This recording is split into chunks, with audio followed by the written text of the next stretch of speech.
going on, peeps? It's Wrath here, hanging out today, playing some Idle Heroes. I want to thank you guys so much for coming hang out with me today. If you liked the video, don't forget, smash that thumbs up button to show your support. And if you haven't already, don't forget to subscribe as well. Alright guys, before we jump into anything, we do have a new patron on the channel by the name of Brad Daw. I don't know if that's correct, the last name at least. I'm pretty sure I got Brad right. If I messed that up, then I'm in the wrong business. But I'm pretty sure it's right. Thank you, Brad Daw, for your support for the channel. It does mean a lot to me. I very much appreciate it. I don't talk a bunch about Patreon unless I get a patron. You can always check it out in the description. That's about as far as that goes. With that said, the support out of the way, thank you very much. We got some stuff to do. I've been slacking off a little bit on seasonal. I always do it, and it's not always intentional. Sometimes it just happens, but sometimes it actually happens because I'm saving stuff for a video, and it gets kind of pushed back a day or two. So we end up holding my own progress back. Today, what we're going to do is make our first 10-star. I should have been doing it, I think I could have done it 2 days ago. Nah, I think it was yesterday. Whatever, doesn't matter. We're going to do it today. That's the idea. So we're going to make our Dragon Slayer a good, hot, schmexy 10-star Dragon Slayer. And the seasonal plans have changed a teens. Initially, I was like, well, I'll kind of branch out and do some Fortress and some Forest. Well, so many heroes got changed. It's been unbelievable. I haven't even talked about it yet on the channel because I haven't really talked about Private Server yet. But almost every hero in the game has been changed at their 10-star version. Which is weird because some of their passives are different, like Mickey here, just for a quick reference. Where's the 6-star Mickey? Right there. You can see her passives are all different at 6-star like this. I don't think they actually even get the buff, because right now, like my Dragon Slayer's a 9-star. This here has no holy damage reduction on his last skill. However, when you go to 10-star him, boop, boop, boop, phew, bam. Dragon Slayer, where you at? Bam, right there. Now, all of a sudden, he also reduces holy damage as well. Even though that should have been unlocked at 9-star, for some reason it's locked behind being 10-starred now. I don't know if they're going to go through and make some of those changes to where they're, in play before 10-star. It would make more sense to me if they did. But for nowsies, a lot of the different passives don't change over until you hit 10-star. So that's what we're going to do today. We're going to make a 10-star. It's going to be great. So I guess we're actually ready to do it, aren't we? We got everything ready? I got the Dragon Slayer copies, I've got a 6-star copies, and I've got a 9-star Honor Guard. We're going to go ahead and make this dude a better dude. Higher burning damage, which is great, but he also is going to boost his own attack and his crit chance, which is good because he actually pairs pretty well with crit chance. He heals when your allies crit. So, bam, boom, awesome. 10-star Dragon Slayer is now alive. Not a huge lot of attack yet, but that's okay. We got all season to get this guy all E3'd up and looking better. For right now, he's just going to be a level 250 Dragon Slayer. It's going to be great. Throat clear. Ooh. Let's get our stuff. Let's get our stuff. Demon Bell, hot.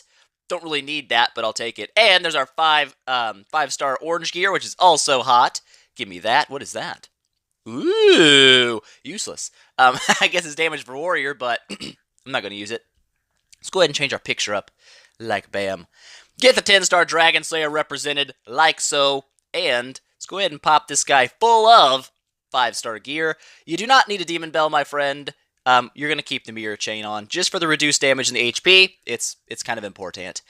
Now, the rest of the team, you can get upgraded a little bit. Demon Bell, not really good for a 6-star Heart Watcher, but actually it works until she goes to 9. That'll work. It'll work. It'll be alright. As for the rest of the stuff, the rest of my team is kind of weak sauce right now, but we'll make it happen. It'll be alright down the road. So that's the game plan right now, is we're going pretty much all Forest. Pick up that extra 20% HP bonus, plus a little extra crit chance, because crit chance will pair, will pair well with Dragon Slayer. Okay. Okay. My throat is killing me right now. It's full of stuff, and I don't know why. Anyways, let's do a battle here against... Wow, these guys are doing pretty good. I'm not. And I did one battle earlier, it was like 1 million damage. I'm so far behind. But we're going to give it a shot. We're going to see how it all comes out. Let's ditch everybody. Let's get our Forest team going. There we go. You don't deserve to be there. You don't deserve to be there. But you guys don't know, the Forest faction aura is a 20% health boost, which is nice for a lot of your Forest heroes, especially if you're using like a Valkyrie. That 20% HP is a huge deal. But for nowsies, let's jump in and see what my 10-star Dragon Slayer can do, because he's pretty much all going to be dealing damage on my team. I guess Heart Watcher will do a little bit of damage too. But obviously it's 63 damage. Get him! Get him level 1, people. But yeah, the monster here, the deer monster, I feel like it's going to be really nice this season because I'm not going with Ormus, so I don't have any heals other than my monster. So that'll be great. Heartwatcher has some self-sustain, but she also crits a lot, so that's going to pair into healing my Dragon Slayer. I think it'll work out okay. It won't be like a god tier team or anything, but it'll be fun. Edga as well is going to have a lot of healing for himself. And once he goes to 10 star, he's been changed pretty dramatically too, where he now boosts attack instead of crit. So his heals will get bigger and bigger the longer the fights go, so he won't die as easy. I don't know, it will be kind of interesting to see how it plays out. I don't really know yet. But the damage right now isn't super hot. Okay, I'm not going to say it is, because it isn't. It is not very hot on my team right now. We'll get there. As we start pumping up our Edga and stuff like that, that damage is going to rise up a little bit. Because right now, really all I have is a tank and a Heartwatcher. And that doesn't do a lot of boss damage. We did quadruple our damage output, though. We went from 1 million to 4 million damage. That's actually really okay with me. I feel better about myself. We're now, are we in the top 20? Be top 20. No! We suck. Okay, I'm terrible at this game. It's obviously a thing. Can I still set my lineup here? Boop. Boop, boop, boop, boop. I could run my Karma. Oops. Actually, that was the right thing. That worked. I could run Karma right now because she's my 8 star, but I'm going to be feeding her out as soon as I can to my E1 Dragon Slayer. At least that's the game plan. So, let's do some tower. I haven't pushed my tower in a little bit, so I'm not sure how far I could go. Oops, that was right. Sorry about that. Get back in there, Rosa. Become my friend. Here we go. Let's see if we can push a little bit of tower action. We'll see how easy it is if we're just like totally butt slaying these people. Obviously, we don't need to like, take it slow and watch them all. I feel like we're going to butt slay some people because my Dragon Slayer hasn't even taken damage yet and the enemy team is almost dead. So I would assume this is not going to go well for them. Yeah, that's not going to work for you. Alright, I can deal with that. So that's what you call butt slayage. Exactly what that is. 100%. Let's go ahead and do some more of that. Do some more butt slayage. Do we want to push all the way to the crazy levels with it? I don't know. You know what we could do? Could do some PvP. See if our 10-star Dragon Slayer can help us get out of a humongously terrible disadvantage we're in PvP right now, because I haven't pushed it in a while, and since I haven't upgraded my units, everybody that has upgraded their units is now way ahead of me. I don't even want to look at my rankings, but they're probably pretty bad in PvP. We'll see. We'll check it out. We'll get up to like, what? We'll go to 270. We'll get it to a nice round number. Cut it out. And then we'll jump over there, see if we can't do some PvP battles, and maybe beat somebody over there and feel better about ourselves. We'll see. But like I said, this Forest Aura is going to be great, I think, for Dragon Slayer. It's going to pair very well with him. Boosting the crit chance of everybody means the more they crit, the more he heals, and that 20% HP bonus means he's going to be much more of a tank than he was before. So we'll see about that. These guys are still going down real easy. They're pretty much just killing themselves, which is why I like Dragon Slayer early game, is you don't really have to invest an overly bunch into your whole team. All you really need is Dragon Slayer. He can generally make it work for you because he just tanks and they kill themselves, and it's nice. It's a nice hands-free way to play the game. So yeah, we're going to let this guy do some work. I totally missed the Aspen dungeon. That happened. I was like waiting for it. And I was like, I'll make my 10-star Dragon Slayer tomorrow, and then I'll just go in the Aspen dungeon. Well, I forgot that the next day was actually new events on official, so yeah, that didn't pan out. So whoopsie doodles. It's no big deal. It's not a big deal. We'll make it up later. But yeah, this is looking really easy right now. Dragon Slayer's not even taking damage pretty much, and he's just pooping on everybody. So that's nice. I like pooping on people. It makes me happy inside. Let's try a little bit of this action. Get some, boop, boop, boop, boop. Gotta reset the team. Get everybody back to normal. Like so. And let's see what we can do damage-wise. What are you dealing with? No 10 stars. I'm assuming we're probably okay here. I'm just gonna stick with this forest thingy all the way through. Let's not skip the battle. I want to see the battle happen. I want to see it take place. So this guy has got 8 stars and a couple 7s? Or is his Gurky an 8 star? I feel like it has to be, right? It feels like it should be. But I assume my 10-star Dragon Slayer will overtake them all. I feel like that's how it's going to work. So we'll see. His Gurky's staying alive pretty well right now. For now. For now. We'll see how that stays. I think we're going to pull it out. The Gurki's starting to die. It's one thing Dragon Slayer doesn't deal well with is healers. If you have like a good healer, his dots don't really make a difference anymore because you just out-heal the dot, and then you just get into really long battles where you lose unless you're the defender, and then you win because they couldn't kill you. But in that case, it worked pretty well. I'm alright with it. Hopefully Heart Watcher will help with that, and obviously as I get down the road with my Edga builds, my Rosa builds, and stuff like that, we'll have a little more damage coming in, so we won't have to worry so much about that. What are you looking like? Ooh, a 9-star Dragon Slayer with an 8-star Dantalion. Let's look for someone a little bit more tough. He's kind of tougher. Higher powers, what are you looking like? You got a 10-star yet? No. We'll fight you anyway. We'll fight you anyway. I feel like doing it. Feels like a good time. Let's do it. Let's make it happen. 10 stars. 10 stars are OP. And this is what I tell people in Seasonal. Is I see a lot of people that try to build these even teams, kind of like this guy's doing. You see he's got some 6 stars built. Almost everything's 8 and 9 starred. Generally what you want to do is rush your first 10. Almost every time in Seasonal, that's the way to go. Because your 1 10-star is going to take a big fat poop on everybody that's 9-star and below. It's just the way it works. You get such a big advantage at 10-star.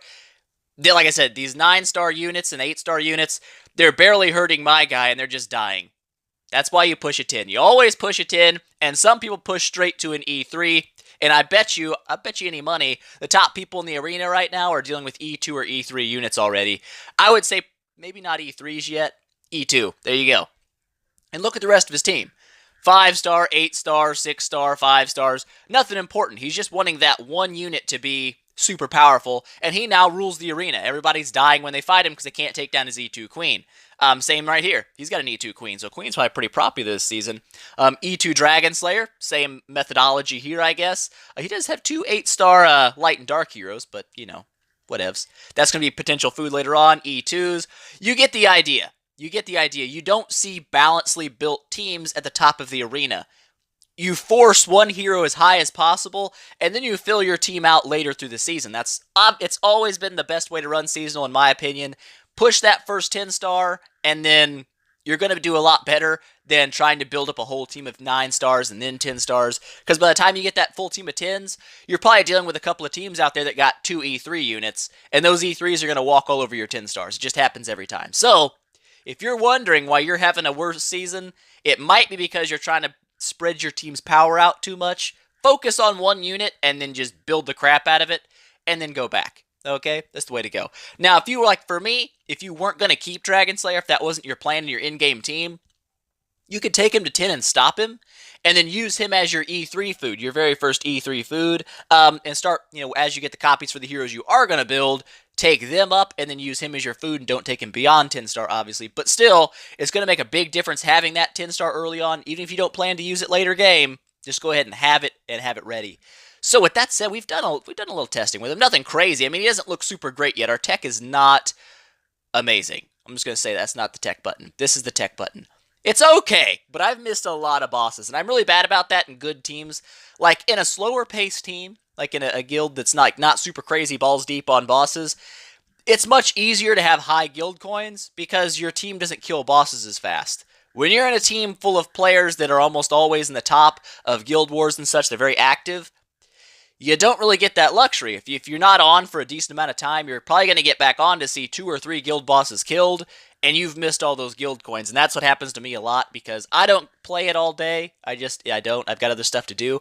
I play it when I can. And when I can, I try to get my guild coins, and it sometimes isn't paying out very well. But it's alright. We'll get this guy to maxed out first. Warrior tech will be the first thing we go up with, and then probably assassin tech right after that. I'm debating, because there's been some changes to heroes like Faceless and such. Faceless used to be a horrible, terrible, bad unit. But she seems kind of interesting now with the change. She has a guaranteed dot. It's only a 1-round dot, but it doesn't, matter if it's mage or whatnot. It's always there. And that's kind of nice. She still has that huge crit chance and stuff, which is great. And the decrease attack is actually kind of nice when you're fighting bosses. But the last passive here is she just gets a random extra attack at the end of every round. Unless she's crowd controlled, I guess. But that seems kind of interesting. Just a random, just bam. Lowest health, you're going to get 300% attack as damage at the end of the round. So essentially, Faceless attacks twice now. Which makes her, I don't know, kind of cool. We'll see how it goes. I'd like to build an E3 Faceless. But the idea here, I need to start doing, I guess, like, sometime this week I'll start going through each faction and making like a list of changes, or like talking about the new heroes, where I think they're going to fit and such. Like go through Shadow Faction, say, well, these are all the changes from Shadow Faction 10 stars, like Lutz is now stupid fast. Same with Field, because they're counter units. Where the crap is Field at? There he is. There he is, bam. They're now all fast. The counter units are quick, so it's going to be kind of cool to see how that plays into the meta. So we'll talk about stuff like that here in the coming weeks, trying to go through and break down all the changes for the heroes, what I think about them, was it a good change, bad change, etc.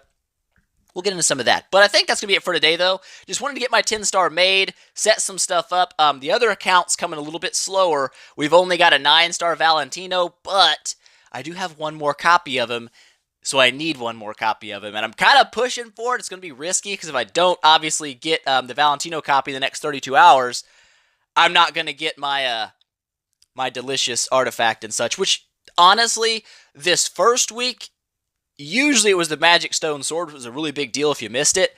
The Demon Bell really only matters in PvP, unless you're building a Heart Watcher, in which case the Energy Artifact is definitely good for that. But like I said,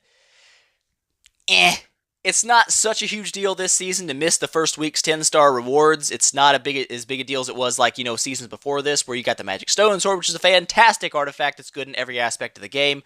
So we'll see. Hopefully I can grab that Valentino over there and get him 10-starred right off the bat. But for nowsies, I think that's it. We're a little behind in campaign. I'll have to push that up later because it's a thing. But, yes. That is indeed all there was for today. I hope you guys enjoyed it. If you liked the video, please make sure, smash that thumbs up button and show your support. If you haven't already, don't forget to subscribe as well, and tell your friends about it, because that definitely helps me out a lot. And I will see you guys in the next one.